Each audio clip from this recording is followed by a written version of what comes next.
So I have three different species of plants right here. I have a watermelon, sweet potato, as well as a moringa tree. Moringa keeps coming back. It's been really nice, especially as the sun comes over, helps shade the house.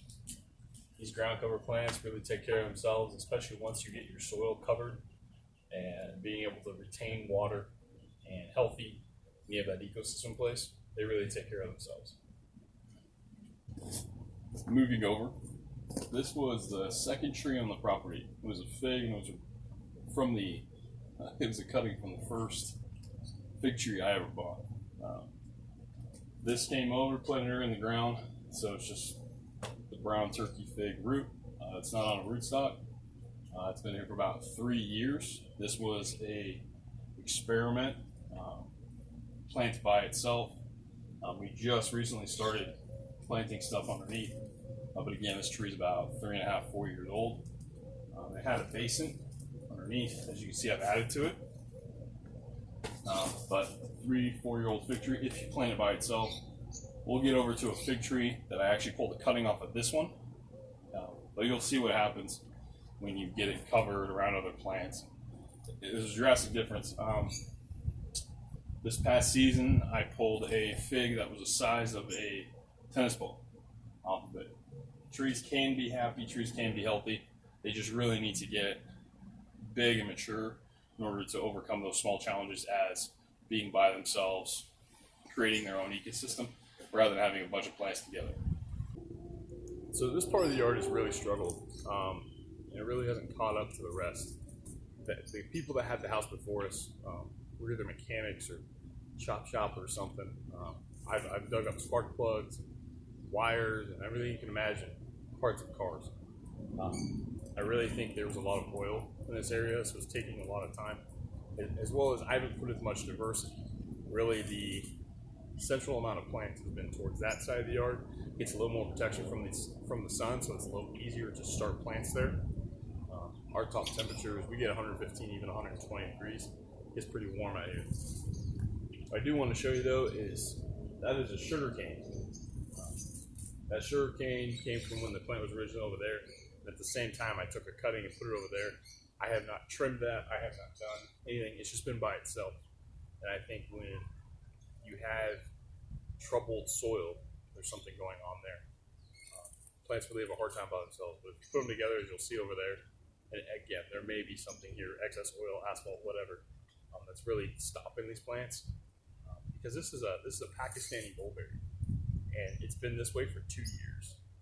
I'm sorry, 1.5 years, going on 2 years, and it hasn't grown. So it's looking a lot healthier this year. I think that's just getting the tree roots are getting out, the ecosystem, the fungi is getting stronger. But again, you got to put plants together.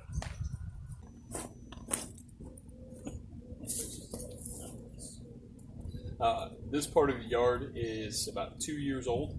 I never had a lawn before, so I put Bermuda in and immediately took it out. Highest water bills I ever had. These figs are about 1.5 years, 2 years old. I did a pruning experiment on them. As you can see, one is a lot more compact and bushier than the other. This one's kind of widespread. Unfortunately, about 2 days ago, I did clip them off. The branches used to be out here. They were so wide, they were actually almost touching the ground. So I think from now on, when I do trim figs, keep them a little shorter. What's nice about in this area, we have 1, 2, 3, 4, 5, 6, 7 different types of species of plants. Trying to see which ones do better. Soil's poor, soil's better. This is a runoff from the roof. It kind of created its own basin. I just enhanced it by digging and creating a deeper basin, basically. Adding in a little bit of compost, such as horse manure. I don't necessarily let it rot down. I'll talk about that more over there.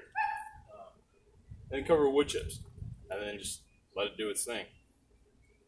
So, what I did find, and I experimented with figs, was I really had a problem. I couldn't keep enough wood chips on top. The ecosystem would get going too fast and just decompose. What I did find worked really well was the strawberry clover. As you can see, Little corgi loves it. It used to actually be this tall, but they've just mowed it down, especially since I got rid of the grass. So again, this little area is about 2 years old. So I'm a huge advocate of letting some of your plants go to seed, letting some of your fruit fall, letting the seeds stay. You get free plants out of it. So all these are watermelons, all these are tomatoes. I didn't plant a single one. These are all from last year's crop. So what I'm getting is plants that are more adapted to the environment, to the condition they're in, just because of their seeds from last year. Genes got a little better for this particular spot. I'm a huge advocate of it. Again, I really don't, I never have to fertilize these plants. I don't do anything, and they're some of the strongest plants in the yard. So if you can, save your seeds, or even better, let them fall down. Especially in the case of tomatoes, it's too easy. You'll find them everywhere because you'll let birds come in. And again, I don't have any green horn caterpillar problems, or tomato hornworm problems. I used to, not anymore. Let birds come in, do what they do. Let your predatory insects come in and do what they do. Again, there's no fertilizer, no pesticides, anything like that. So let plants do what they do. So this was the other sugar cane that I took the cutting from, and I brought it over here. It's next to a flameless, tomatoes, peppers, the grapes, as I mentioned. There's more peppers on the other side, sunflowers, squash, kale, wildflowers. There's an apricot there, there's a fig, and then there's a cherry tree here. And then there's a watermelon right behind me. I cut this guy back. He reached about 10, 11, 13, 12 feet last year.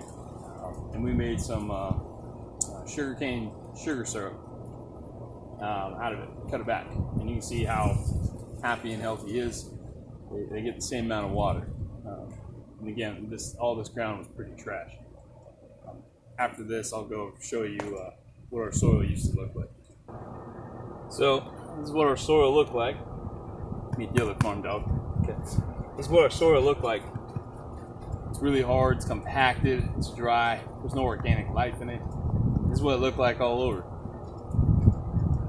Only thing I did was did a little earthworks, very minimal before, moving dirt, and then I covered it. I think in total I brought in 4 to 5. I think it's 4. Things of wood chips just from arborists. That's with the front too. Just dropping off wood chips in the driveway and bringing them back here. Just covering it up. Again, there wasn't a single earthworm to be seen.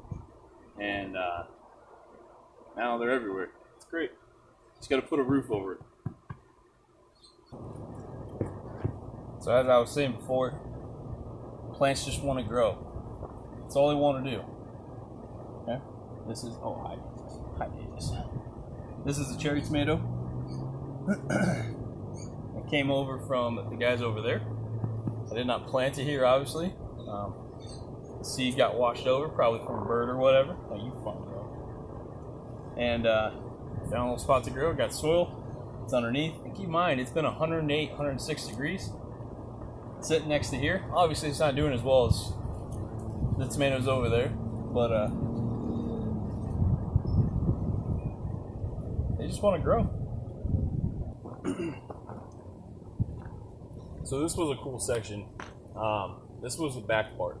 This used to be the hottest part of the yard, and it's turned into one of the cooler parts.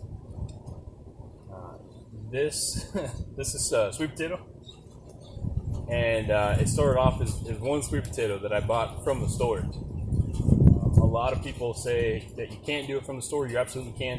What you do run the risk of, though, is diseases. And so if you're doing a large monocultural scale operation, you don't need my advice probably. But that's where you run into that. It's kind of when you start to compound small problems, they become big problems. But I've had zero issues in almost everything I've grown in here, especially onions, garlic, that type of stuff, watermelons. I've been bought from the store. This was an experiment with carrots and beets. These were pretty much interseeded where pulled back the mulch a little bit just so I could find the soil or the growing medium. Planted there and just barely lightly over top. And as it grew, I kind of pushed it back. These are pretty big pieces of wood chips. What I did do though was as I went out, I experimented with planting them deeper to see how they like to respond. What I noticed is beets don't care. There was a little bit of a delay in the beet getting to the top with the far side, the deeper side. But the overall size hasn't changed at all. With carrots though, carrots were not a big fan of being planted deep. These guys, where the shallower guys, they preferred it much better, and I've gotten much bigger carrots out of this side. So I'll definitely do that with carrots. Plant them shallower, and beets, still got to do a couple more experiments with them. Kind of had to work my way back here. Watermelons, moringas. These are trees. They've started growing again. Moringas love the heat, and even where we are, we still do get a frost. Moringas hate the frost. They hate the cold. So they died back. These guys have started growing again. This is about 2.5, 3 weeks of growth. They can grow about 10, 30 feet a year. They go really good. If you've ever eaten their leaves, it tastes like a spicy spinach. Tons of good stuff. It's called the miracle tree. I love it though because of the biomass. Great mulch. These are grown from seed. Super easy. Highly recommend it if it's for your area. This section may be a little longer. There's quite a bit going on here.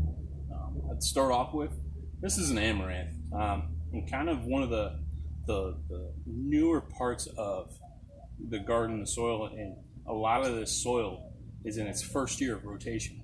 So a lot of permaculture is based off of how many life cycles can you go through. Plant grows, plant dies, plant grows, plant dies, that type of stuff.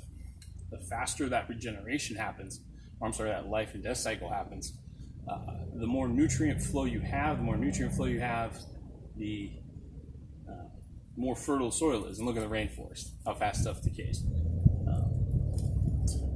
So this amaranth, there's much bigger amaranth over there, but we're just about to start getting it on grain. This amaranth was pulled from the bin at Winco and just thrown out and forgot about. Grows really well. Right here, we have potatoes, and I want to experiment with store-bought potatoes, and I want to experiment with organic potatoes.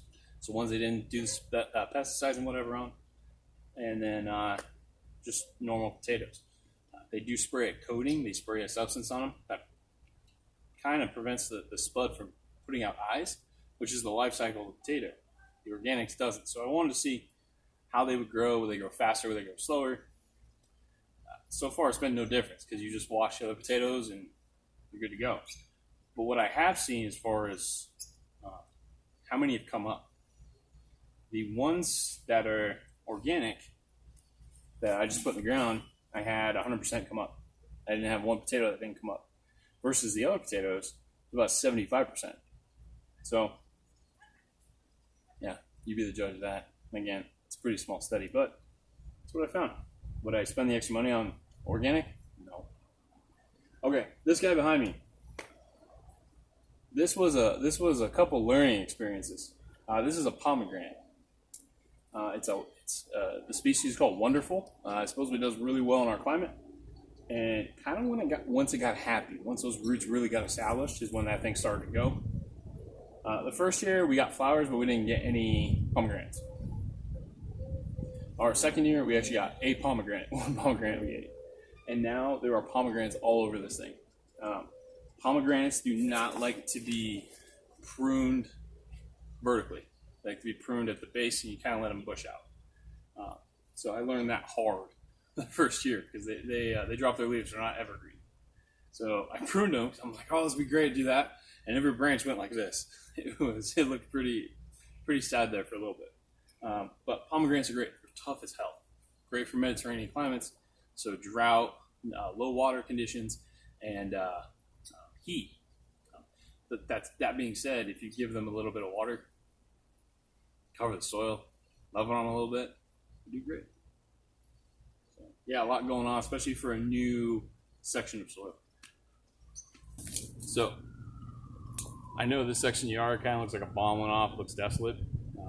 Probably about a month ago, you wouldn't be able to see me because I'd be covered by wildflowers. I tried out a new wildflower mix and absolutely love it. And just the benefits that it did for the garden, phenomenal. The amount of bees, the amount of predatory insects. We had ladybugs everywhere. Like, they were all over the place. It was so intense. Just the amount of predatory wasps. Like, we had no issues, but we still had prey. We still had aphids. We still had all that good stuff, but there was no issue.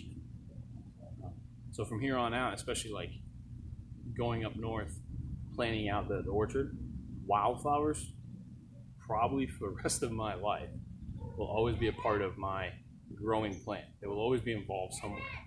And I didn't get any benefit. I didn't sell them. We didn't eat them. I'm sure we could have, but they will always be. And now you're seeing the aftermath. They're meeting the last of their days. But again, more biomass, cover the ground, start again. And chances are, if they don't cut them down next year, whoever gets this place, they will have wildflowers for the rest of their lives. All right, so this was another experimental patch. We have one of the rosemaries in front of us that's just been an absolute tank. We got one of the grapes running along the sides. I experimented with corn. You're probably like, corn? I don't see any corn. Some of you may have seen it with the tops. There's corn and amaranth all through here. Corn is notoriously a heavy feeder. It is known for just consuming. I've heard some say you got to fertilize the entire time. I've also heard some say that really corn only needs it when it first starts. So I wanted to see, well, let's take it to a patch that hasn't had much life and death cycles. It's pretty new. It's not neglected, but it's been covered, but there really isn't a lot going on. The worms are in here, but not near the level they are on the other side of the yard. So we'll try it. And as you can see, the majority of the corn is about 3 feet tall. This corn's supposed to get 6 to 7.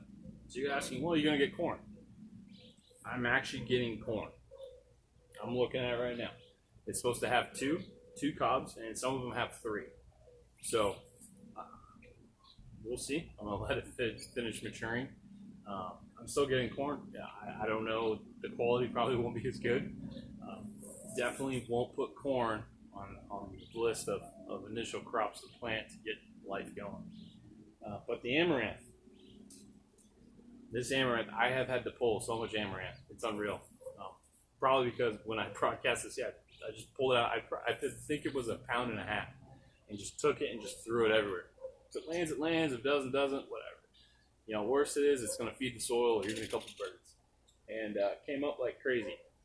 Amaranth's good. If you can find a way to do it, especially if you like to eat it, the seed, the grain, is like a millet, and you can pretty much use it like anything you would for oatmeal. Supposedly it's an ancient grain. It's been around for a long time, but it is a tough plant. If you can find a way to do it, use it, rock on. Highly recommend it. So I talked briefly with that other Santa Rosa plum. This is the other Santa Rosa. They need 2 of them to set fruit. They need cross-pollinate. I believe that Santa Rosa, which is a little bit closer to the other ecosystem with the original tree that was put in with the dwarf peach.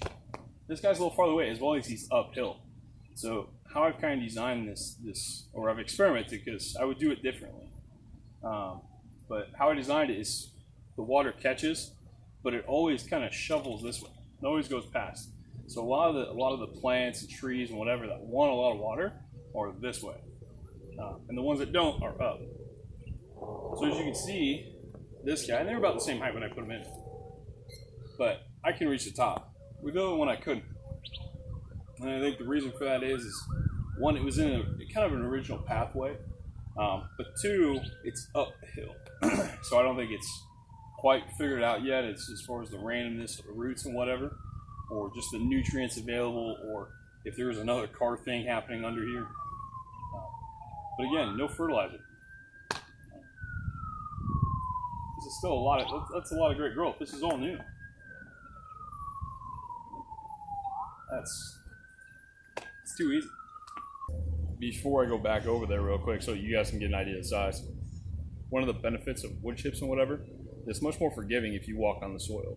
If you till soil and then step on it, just your sheer weight, you're going to compact it and whatever's underneath it.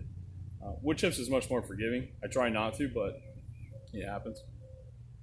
Anyways, check how big this tree is. Again, this tree is about 2.5, 3 years old.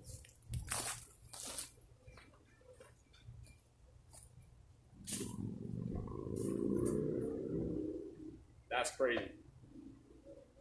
That's a huge fig.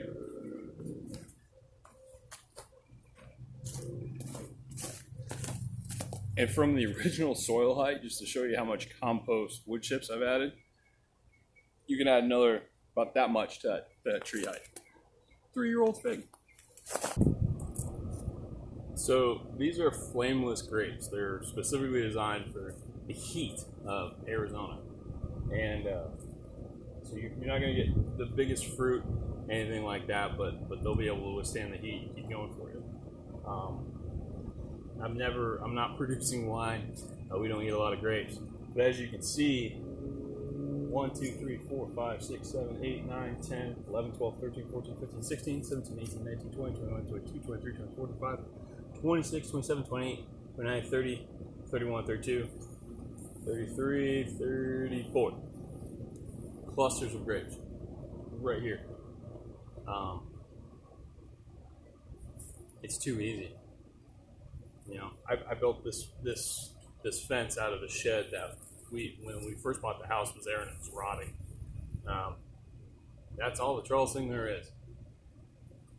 These grapes, I don't specifically water them. Again, their roots go when I've had to dig. I find their roots everywhere. They're all up in here. They're all where we have the other crops, the other trees. Everything's getting connected.